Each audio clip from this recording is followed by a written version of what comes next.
ब्रह्मचर्येण कन्या युवना विद्यन्ते पति। ब्रह्मचर्य पूर्वक कन्या वेद अध्ययन करती हुई युवा पति को प्राप्त करें। ये देखिए, ये ईश्वरीय ज्ञान है।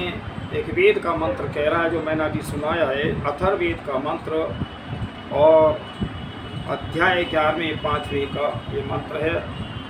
इसीलिए देखिए, कन्याओं का उपनयन संस्कार जिसको जनेऊ कहते हैं वो भी उनका बहुत ज़रूरी है, और वेदों का पढ़ना। आज दो विषय पर ही चर्चा रहेगी। जो मेरा आर्य वेद दर्शन यूट्यूब चैनल है, आज की मेरी वीडियो का ये दो विषय रहेंगे। कन्याएं जनेऊ पहन सकती हैं, वेद अध्ययन कर सकती हैं, वेद को पढ़ सकती हैं, यज्ञ कर सकती हैं, ऐसा कहीं कोई रोक टोक नहीं है। मैं जितना भी बोलता हूँ वेदों से बोलता हूँ, वेद ईश्वर की वाणी है, ये ईश्वर का आदेश है।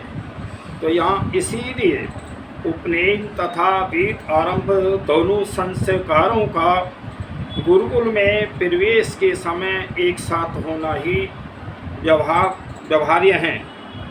तो यहाँ आता है कि ब्रह्मचर्य पूर्वक कन्या वेद अध्ययन करती हुई और युवा पति को प्राप्त करती है। भाई, आज जो सारा समाज एक तरह भटक रहा है, दौड़ रहा है, गलतियां कर रहे हैं, ये केवल वेद का ज्ञान ना होने से, वेद की शिक्षा ना होने से सारे संसार के अंदर गड़बड़ है। फिर आता है ब्रह्मचर्य नाम जितेंद्रिय पूर्वक वेद अध्ययन वृत्तेन स्त्री पुरुष का समान ही, और ब्रह्मचर्य अर्थात जीते इंद्रियता पूर्वक वेद अध्ययन होना चाहिए। तो स्त्री और पुरुष को वेदों का अध्ययन करना चाहिए, ब्रह्मचर्य का पालन करना चाहिए। आज तो सारा संसार उल्टी दिशा में जा रहा है। फिर आता है यहाँ महाभारत के आचार्य है जो वो कहते हैं सिद्धांत को कौमुदी कारणी धार्मिक वार्तिक और धृत करके लिखा है कि कौमुदी सिद्धांत में आया। पंडित पुस्तकालय काशी द्वारा सम्मत 1999 में प्रकाशित हुआ। तो ऐसा नहीं है, जो हमारे विद्वान हैं वो प्रयत्न करते रहते हैं। जो पूर्वाद में ईश्वर ने जो सृष्टि बनाई उससे जो मनुष्य भटक जाता है, तो वेदों के विद्वान ही सही रास्ते पर लाते हैं। तो यह कह अर्थात जो स्वयं वेदों का व्याख्यान करने वाली हो उसे आचार्य कहेंगे। आचार्य का लक्षण मनु महाराज ने ऐसा किया है। तो देखिए, आचार्य वही है, आचार्य या आचार्य शब्द जो है, जो वेदों के विद्वान हैं वो ही लिख सकते हैं। ये आजकल कॉलेजों के थोड़ी लिख सकते हैं। तो मास्टर महिला हुआ और अपना चल दिया। इनकी कोई जिम्मेदारी नहीं है बच्चों को पढ़ाना या ज्ञान देना। ज्ञान खुद ही नहीं है, इनमें देंगे तो जब। इसलिए अर्थात जो शिष्य का उपनयन संस्कार करके कल्प अर्थात यज्ञ विद्या कल्प और यज्ञोरित कुल को कल्पम यज्ञ कल्प महितम इति राघव है। जो रहस्य का गूढ़ तात्पर्य सहित जो वेद पढ़ाता है वे आचार्य कहता है। ऐसे ही कल्प और रहस्य हित वेद पढ़ाने वाली स्त्री को आचार्य कहते हैं। यहाँ कई लोग जो वैसे हैं ना अज्ञानी, जिन्होंने वेद ही नहीं पढ़े, वो तो कहते हैं स्त्री को वेद नहीं पढ़ना चाहिए, गायत्री मंत्र नहीं पढ़ना चाहिए। अरे मूर्खो धूर्तो, अगर जब माता पढ़ी लिखी होगी, विदुषी होगी, तो संतान भी उत्तम होगी। पहला गुरु तो संतान की माता ही होती है, दूसरा होता है पिता, तीसरा। तो इसलिए आचार्य स्त्री का जहाँ कहीं नाम आएगा तो वहाँ उसका नाम आचार्य ही होगा। तो देखिए, जय आचार्य पुरुष है तो आचार्य महिला होगी। जो स्त्री आप विद्या पढ़ाती है और उस स्त्री का नाम आचार्य है।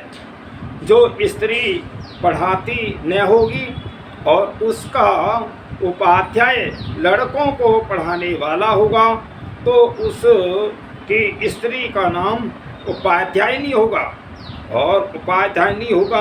परंतु जो स्त्री आप बालिका व बालकों को पढ़ाती हो तो उसका नाम उपाध्याय व उपाध्यायी होगा।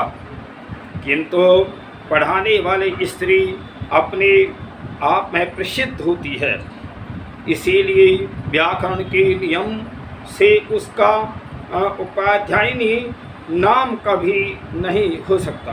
तो यहाँ आता है महाभाष्य आदि में स्त्रियों के उपाध्याय आचार्य तथा व्याकरण मीमांसा आदि शास्त्रों की पंडिता होने का स्पष्ट निर्देश है, उदाहरणार्थ है।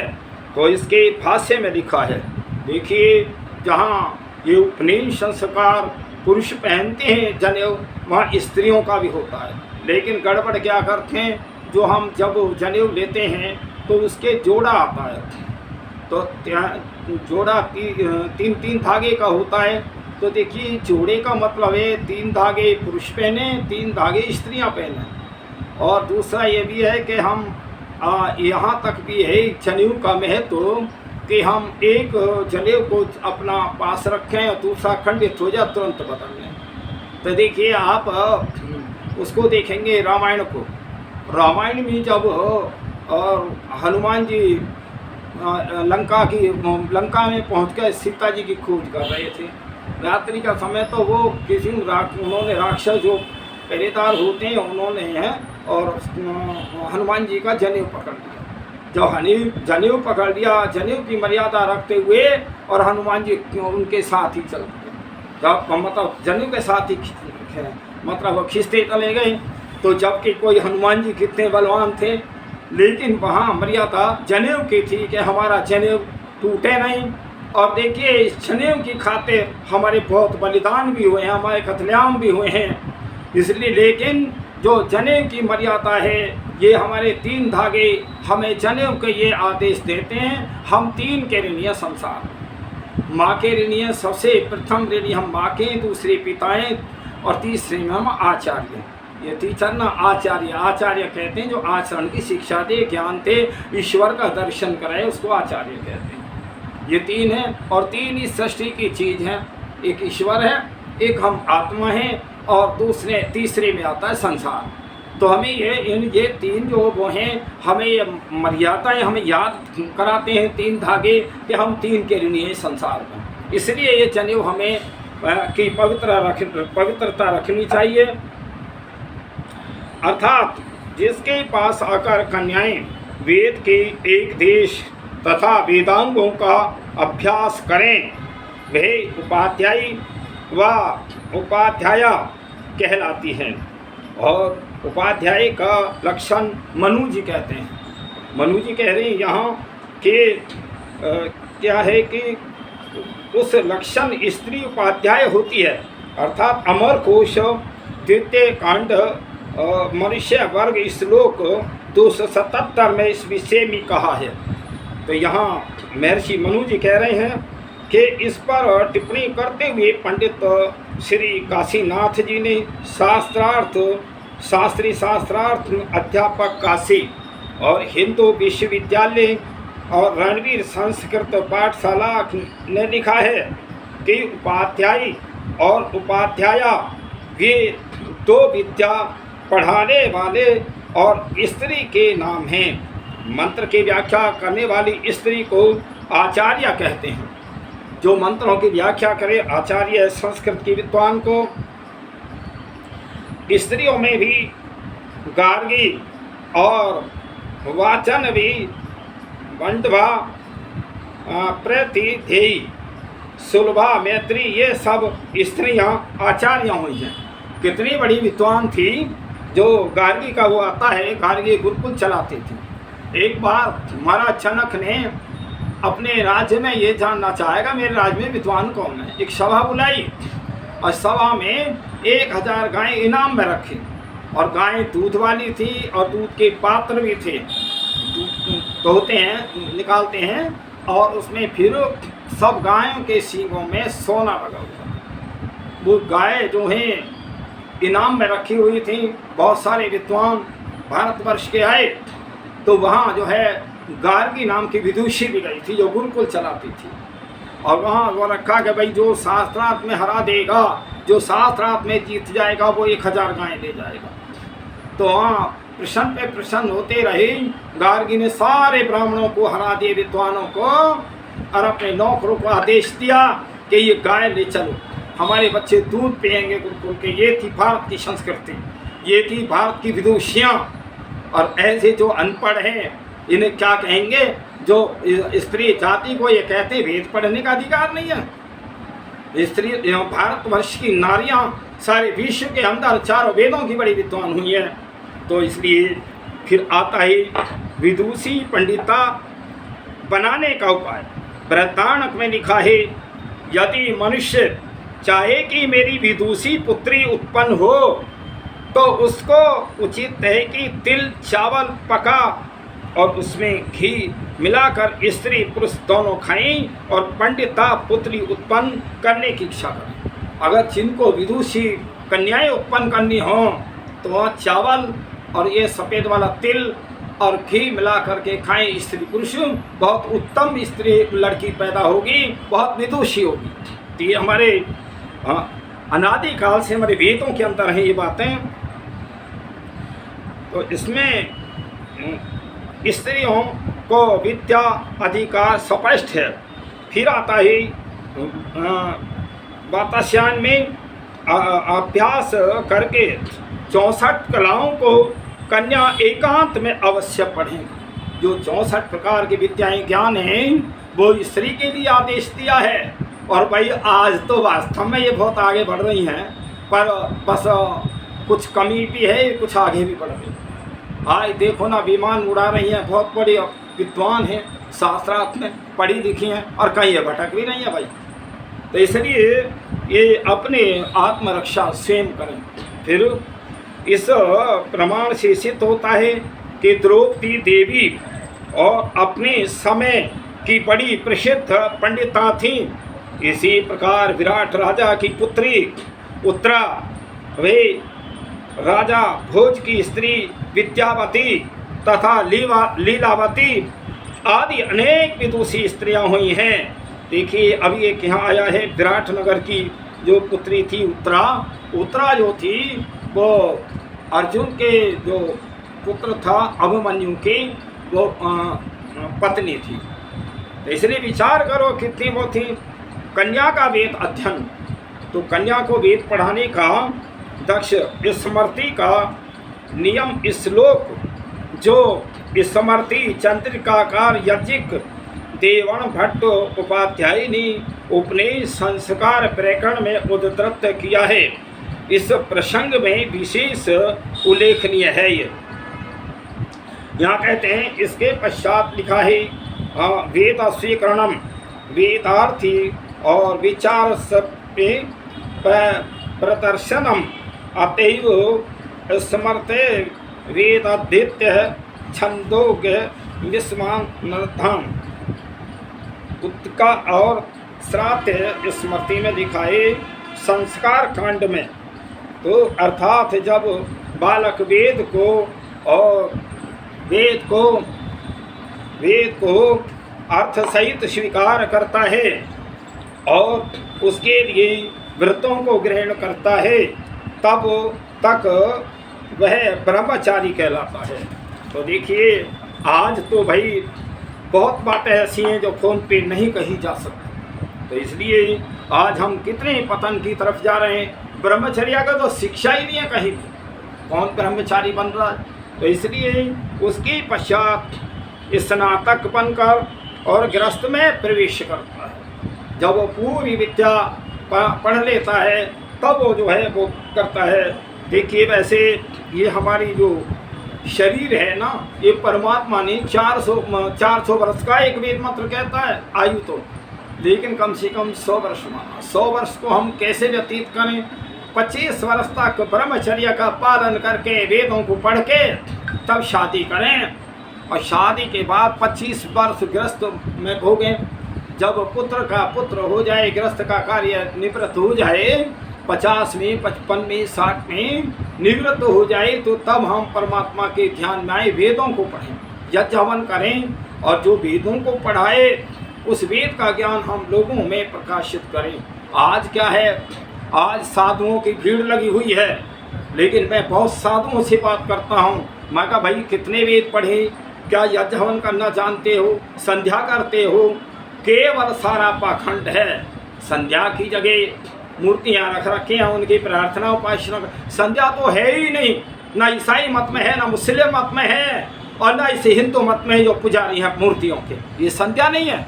संध्या कहते हैं, संधि का संधि माने परम पिता परमात्मा का जब दर्शन करता है आत्मा, उसका नाम संध्या है। तो इसलिए ये है कहाँ, अगर हम संध्या से इनका तुलना करें तो वास्तव में विपरीत दिशा में जा रहे हैं। तो इसलिए अब आता है कन्या परिव्राजकाएँ।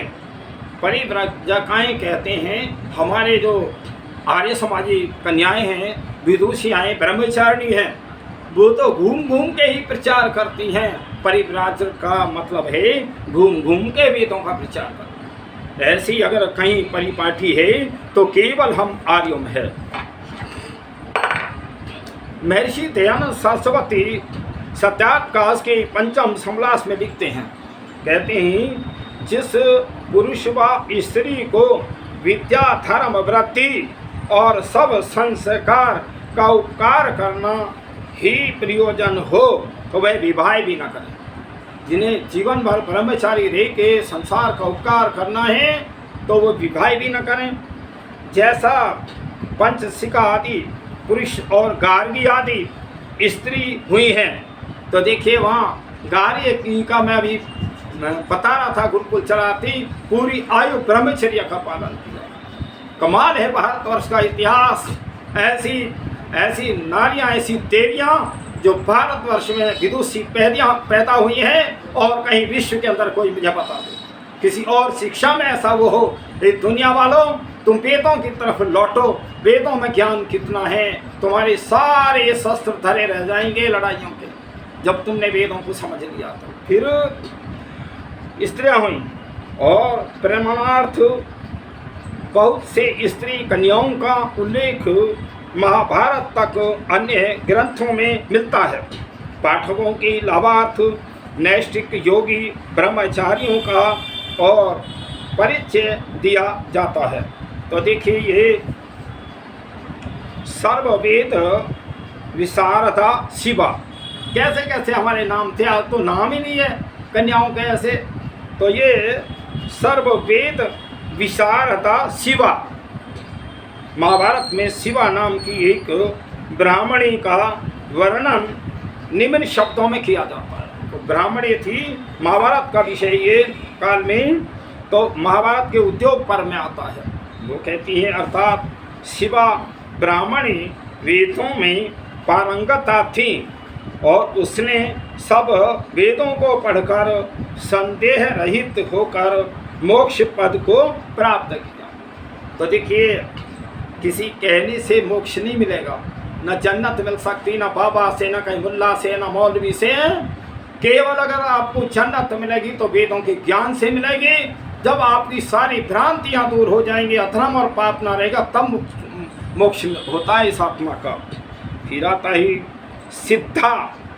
देखिए कैसी कैसी हमारी भाई माताएं तो कैसे कैसी वो विदुषी थी।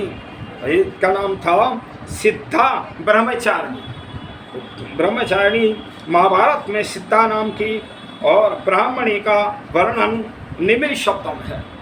उसका शब्द निम्न है, अर्थात योग सिद्धि को प्राप्त और कुमार अवस्था से ही वेद अध्ययन करने वाली तपस्विनी और सिद्धा नाम की ब्राह्मणी वेद विदुषी तप का पूर्णतः अनुष्ठान करके मोक्ष को प्राप्त हुई। इसलिए यहाँ ब्रह्मचारिणी और ब्राह्मणी दोनों शब्दों से सिद्धा का और वेद अध्ययन उचित होगा। फिर आता है श्रीमती और ब्रह्मचारिणी। ब्रह्मचारिणी ये शाल्य पर्व है में आया है, अर्थात महात्मा सांडिल्य की सुपुत्री। देखिए ये सांडिल्य जो वो है ब्राह्मण गोत्र है, बहुत ऊंचे हुए हैं। तो सांडिल्य की सुपुत्री श्रीमती थी और जिसने सत्य, अहिंसा और ब्रह्मचर्य व्रतों को पूर्णतः धारण किया हुआ था और जो वेद अध्ययन में दिन रात तत्पर थी, अत्यंत कठिन तप करके और पढ़े और उच्च कोटि के सत्यनिष्ठ ब्राह्मणों द्वारा भी पूजित होकर वह मोक्ष धाम को सिधारी थी। तो देखिए कैसी कैसी वो ही क्यों नहीं बहुत वो ज्ञान देती। और देखिए मोक्ष, अब आप में एक प्रश्न आएगा कि जी आप जीते जी कैसे मोक्ष प्राप्त कर लिया, जब इस आत्मा में कोई गलतियां नहीं रहती हैं, उपकार अधिक होता है, अच्छे कर्म होते हैं, वेदों के अनुसार जीवन होता है, वो आत्मा मोक्ष में जाएगी और कोई वो नहीं है। तो इसलिए तो फिर आता है श्रुतावती ब्रह्मचारिणी। तो श्रुतावती ब्रह्मचारिणी शाल्य पर्व में आता है 48वें। भारद्वाज की विदुषी पुत्री और श्रुतावती का वर्णन निम्न शब्दों में पाया जाता है। तो देखिए भारद्वाज की जो वो थी यहाँ पुत्री आया है, बहुत विद्वान थी वो भी, अर्थात भारद्वाज की श्रुतवती नाम वाली कुमारी थी जो ब्रह्मचारिणी अर्थात ब्रह्म वेद का अच्छी तरह अध्ययन करने वाली थी।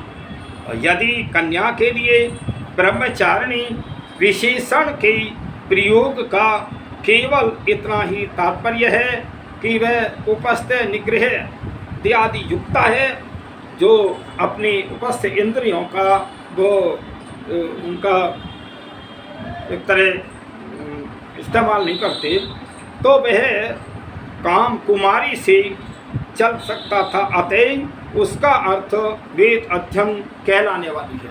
जो रात दिन ब्रह्मचर्य का पालन करके वेदों को अध्ययन करती हैं। फिर आता है सुलभा ब्रह्मवादिनी। देखिए कैसी कैसी भारतवर्ष की कन्याएं नारियां बहुत विद्वान हुई हैं, तो इसलिए सुलभा ब्रह्मवादिनी। वैदिक काल में स्त्रियां ऊंचे से ऊंची शिक्षा प्राप्त करती थी और यजुर्वेद के 4/4 में स्त्री को सोमप्रष्टा कहा है, जिसका अभिप्राय यह है कि वह वेद मंत्रों के विषय में जिज्ञासा करती थी, मतलब इच्छाएं होती थी और स्वाध्याय करती। महाभारत में सुलभा नाम की ब्रह्मवादिनी सन्यासिनी हुई है। देखिए जहाँ ये पुरुष तो सन्यासी बहुत कम ही हैं, ये सन्यासी जितने घूमे ये तो वैसे ही हैं, ज्ञान ही नहीं है ना।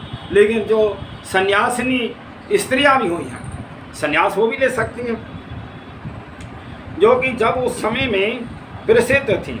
सुलभा का संकल्प था कि जो कोई उसे शास्त्रार्थ में परास्त कर देगा उसी से विवाह करूंगी। तो सुलभा का यह निश्चय उसके अगाध पांडित्य का द्योतक है। तो उसके जनक महाराज के साथ शास्त्रार्थ का वृत्तांत पाया जाता है। देखिए कैसी कैसी सुलभा का एक वो था, जो मुझे शास्त्रार्थ में हरा देगा मैं उसके साथ ही शादी करूंगी। अब कोई ऐसा पंडित मिला नहीं उसे हराने वाला, इतना बुद्धिमान और जीवन भर ब्रह्मचर्य का ही पालन किया। तो ये है भारत की संस्कृति, वेदों की संस्कृति और आर्यों की संस्कृति।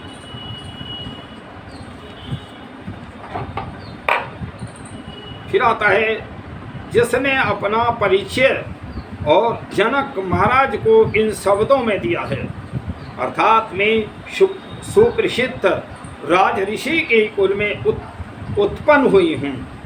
अपने योग्य पति न मिलने से मैंने गुरुओं से वेद आदि शास्त्रों की शिक्षा प्राप्त करके संन्यास आश्रम ग्रहण कर लिया है।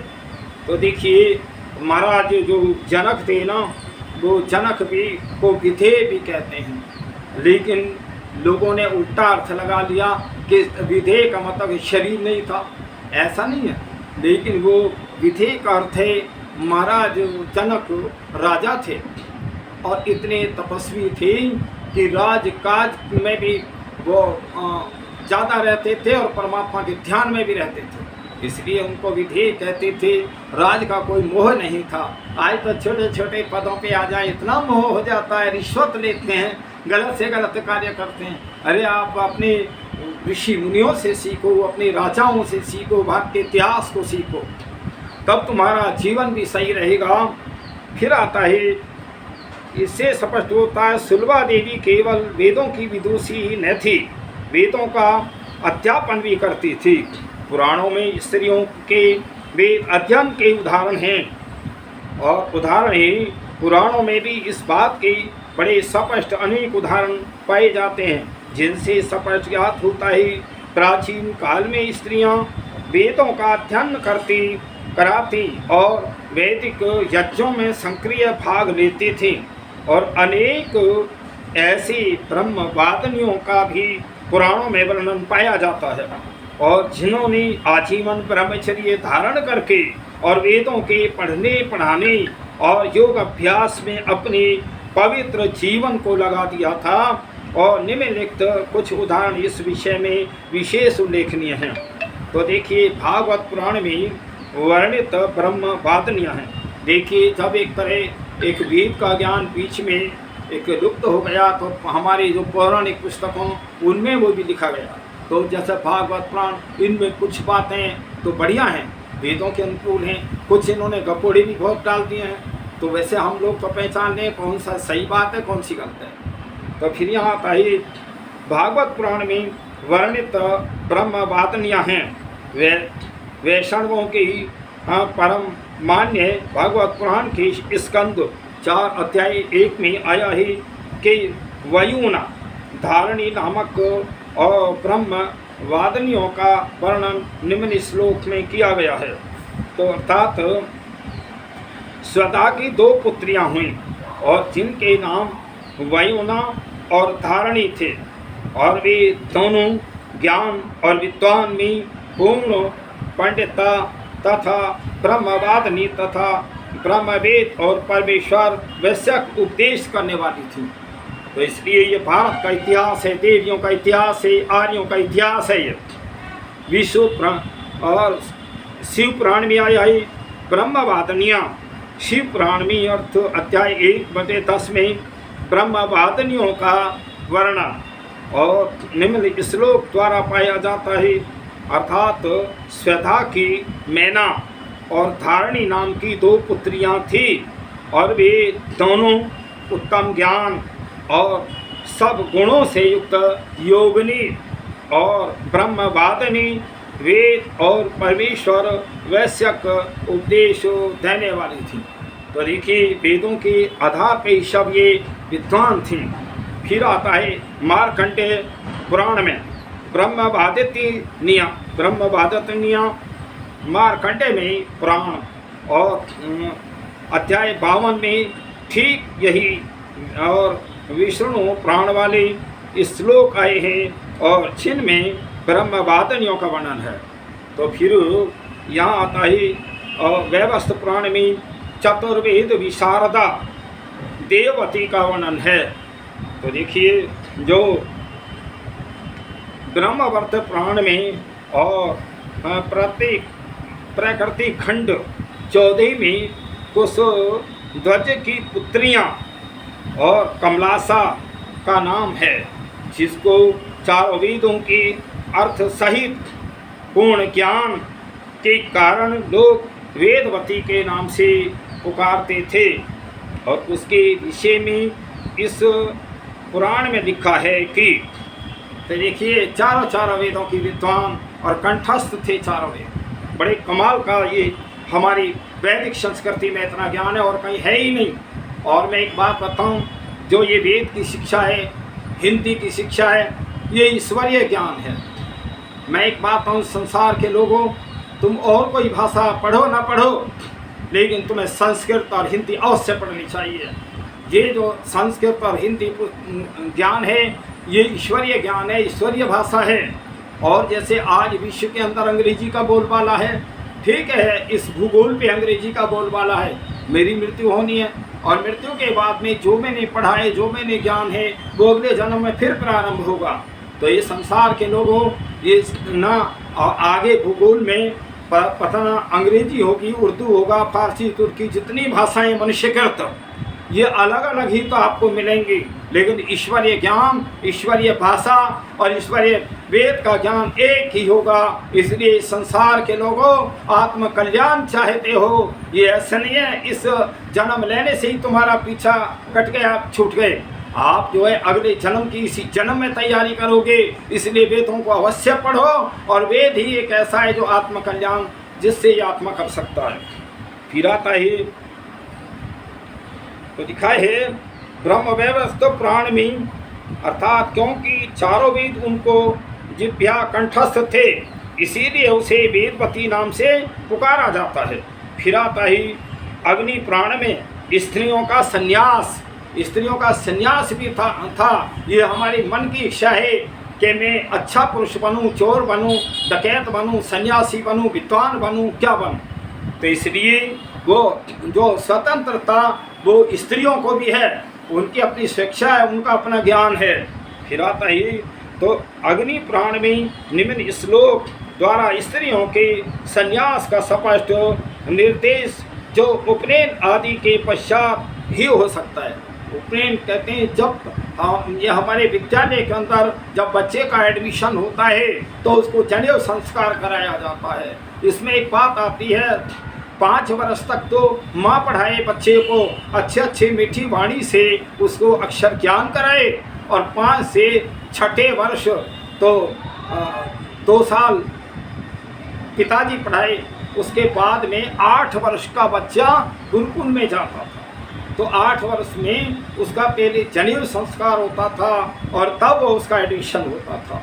आज तो हम बहुत विपरीत दिशा में जा रहे हैं। एक तरह समझें तो ये जो जिसको हम ज्ञान कहते हैं, अज्ञानियों की शिक्षा है, ज्ञानी तो है ही नहीं है। तो इसलिए मैं बताना चाहता हूँ। फिर उसके बाद अर्थात सन्यासिनी स्त्रियों से किसी प्रकार का कर न लेना चाहिए। ये हमारा वेद का सिद्धांत है कि हम स्त्रियों से कोई टैक्स भी ना लें जो सन्यासी हैं। इस प्रकार ने केवल वेदों और ब्राह्मण ग्रंथों, स्रोत सूत्रों और गृह सूत्रों, स्मृतियों की वेदानुकूल भागों, रामायण महाभारत में, किंतु पुराणों में भी अनेक स्थानों पर कन्याओं के उपनयन और वेद अध्ययन कराने का विधान पाया जाता है। अर्थात जनेऊ संस्कार और वेदों का पढ़ना, गुरुकुल में एडमिशन, ये कन्याओं का भी उतना ही है जितना लड़कों का है। स्रोत गृह सूत्र में मीमांसा आदि और ग्रंथ परत प्रमाण ग्रंथ और वेदों की कन्याओं के ब्रह्मचर्य का स्पष्ट विधान है। अतः वैदिक काल में जब नर नारियों का और आचरण वेद अनुकूल था तो कन्याएं बालकों के समान ही यज्ञोपवीत धारण करती थीं और वेद अध्ययन करती थीं। वैदिक यज्ञों में स्त्रियां पूर्ण सक्रिय भाग लेती थीं, बहुत भाग लेती थीं। भाई आज तो बड़े उसकी बात है, कितने लोगों को मैंने ये देखा है कि आप तो अच्छे कार्यक्रमों में चले जाएंगे और खूब ज्ञान प्राप्त करेंगे, अपनी पत्नियों को नहीं ले जाते थे। मैं तो एक ऐसा रहा था, जितने भी भारतवर्ष की मेरी यात्राएं रहीं, धार्मिक यात्राएं रहीं, मेरी पत्नी साथ जाती थी और वहीं जब मैं यज्ञ करता 1.5 घंटा तक तो सो जाती थी। मैंने कहा भाई तू सो रही है, मेरी बातें सुन रही है? कह जी मैं तो भगवान के पास पहुंच गई। तो वो अनपढ़ होते हुए उसका ध्यान लगता था। आज हम इनको ज्ञान ही नहीं देने पा रहे, इसलिए सारा समाज भ्रष्ट होता जा रहा है। इस युग में वेदोक्त शिरोमणि और स्वयं नाम धन्य महर्षि दयानंद ने स्त्रियों की स्थिति को वैदिक आदर्श के अनुकूल और उन्नत बनाने का सबसे अधिक प्रयत्न किया। सबसे पहले जो है शिक्षा जो है लड़कियों को होना चाहिए। उन्होंने कहा ब्रह्मचर्येण कन्या युवानां विद्यन्ते पतिम इत्यादि मंत्रों के उद्धृत करते हुए कन्याओं के लिए ब्रह्मचर्य विधान किया। और निम्नलिखित थोड़े से उदाहरण जो महर्षि दयानंद के ग्रंथों में दिए गए हैं, पाठों के लाभार्थ हैं। तो देखिए हमें बहुत सरल और ग्रंथ बहुत हम सब जानकारी के लिए महर्षि दयानंद का सत्यार्थ प्रकाश पढ़ें और हमें गृहस्थ संबंधी जानने के लिए संस्कार विधि पढ़ें, ऋग्वेद आदि भाष्य भूमिकाएँ पढ़ें और व्यवहार भान बहुत सारी पुस्तकें हैं ऋषि की, एक शब्द भी गलत नहीं है और कई प्रश्न उत्तर के रूप में सारी शंकाएं भी दूर करी हैं। तो इसलिए हमें महर्षि के ग्रंथों को पढ़ना चाहिए और हमने कन्याओं को भी अगर हम अच्छी शिक्षा देंगे और पढ़ लिख करके जब कन्याएं आगे आएंगी उनसे संतान उत्पन्न होंगे तो बहुत अच्छी होंगी और आपका परिवार और आगे बहुत अच्छा चलेगा और घर में लड़ाई झगड़े नहीं होंगे, पति पत्नी में प्यार होगा, पति पत्नी में प्रेम होगा। तो देखिए आज तो भाई बड़े कमाल का बात है, नौजवान अपने आप में तय कर लेते हैं कि भाई हम चलो अब साथ रहेंगे, कोर्ट मैरिज कर लिया और साल 2 साल रखे और फिर उनको झूठ पतराम होने लगती है या आत्महत्या कर लेते हैं या जेलों में पड़े रहते हैं या थानों में। तो इसलिए क्या यही धर्म है मनुष्य का? ये सारी जो है शिक्षा सही ना होने का कारण है। जितना वेद की शिक्षा हो जाएगी और नारी जाति पढ़ी लिखी वेदों की विद्वान होगी तो ऐसी गलतियां नहीं होंगी। इसलिए मैं सभी से ये प्रार्थना करता हूँ कि जहाँ पुत्रों को पढ़ाती हूँ वहाँ पुत्रियों को भी पढ़ाया करूँ और गुरुकुल में पढ़ाया करूँ। लड़का लड़की गुरुकुल में पढ़ाओगे तो आप भी सुखी रहोगे, उनके जीवन भी सुखी रहेंगे, संसार में भी सुख होगा। केवल अगर ज्ञान और शांति और वो है तो वेद में है, वेदों के ज्ञान में, वेद ईश्वरीय वाणी है, वेद ईश्वर का ज्ञान है, उसको हमें जरूर पढ़ना चाहिए, जरूर समझना चाहिए। मैं सभी से करवत प्रार्थना करता हूँ मेरी आप वीडियो को सुने, ज़्यादा से ज़्यादा शेयर किया करें जिससे धर्म का प्रचार आगे बढ़े, ज्ञान का प्रचार आगे बढ़े, संसार के अंदर शांति आए, आगे आगे चल के हमें अच्छे उत्तम संतानों का जन्म हो। इसीलिए वेद पढ़ना बहुत ज़रूरी है और कन्याओं का पढ़ाना गुरुकुलों में बहुत ज़रूरी है। इसलिए सभी से मैं करवत प्रार्थना करता हूँ, परमपिता परमात्मा से प्रार्थना करता हूँ, हे प्रभु आप सभी की आत्मा में व्यापक हैं। तो ऐसा जो है इनका सारे विश्व जो है आज अग्नि के अंगारों पे बैठा है, आग लगा रहा है, इनको जो सद्बुद्धि आए, ये इनको नादान बुद्धि कह सकते हैं, ज्ञानी तो है ही नहीं है। तो इसलिए इन नादानों को जो है इनको सद्बुद्धि आए, प्रभु आप इनकी आत्मा में वेदों का ज्ञान दीजिए, वेद का प्रकाश कीजिए। हे प्रभु मैं आपसे प्रार्थना करता हूँ, आप मेरी प्रार्थना स्वीकार करो, स्वीकार करो, स्वीकार करो। ओम शांति।